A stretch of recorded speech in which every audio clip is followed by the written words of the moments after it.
We're based 2 hours east of Atlanta, and we work in sort of the surrounding county areas.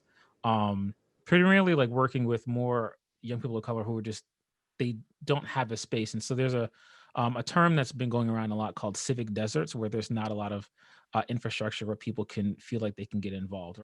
Just because of decades of history of civil rights and those kinds of things, Atlanta is a place where no matter what, issue you care about, environmental rights, reproductive justice, anything, you have a space, whether that's a paid organization or like a volunteer group that gets together once a month, you can get plugged in. But like outside the Atlanta area, that's not really the case. In our local three county area, there was a DA race. And so given all the social unrest and injustice and things that happened this summer, we felt like that it was one of the most competitive DA races.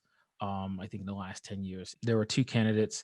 One was a young black ADA, and we felt like we had to make sure that everyone knew exactly what was happening in that race. And so we sent out 90,000 pieces of mail. We sent out 100,000, 150,000 texts.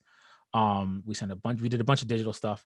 In the end, we did two things. We increased the early vote. So an early vote in 2016 was around 38,000. And then in 2020, the early vote for young people of color in the area was about 57,000. So it was roughly around like a 49% increase in early voting turnout. And then what that led to is it helped elect the first black DA in that area.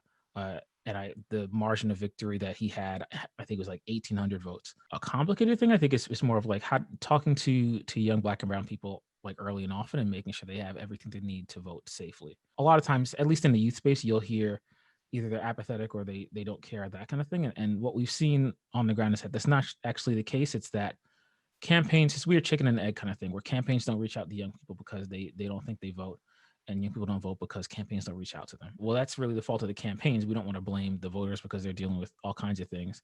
And so, it begs the question when I think about it is like, if I don't tell you about an event, I can't get mad when you don't come out. And that's kind of where we fill in that gap and say, hey, we want to make sure that young people know where to, how, and when to vote, no matter where you are, or what their circumstances is.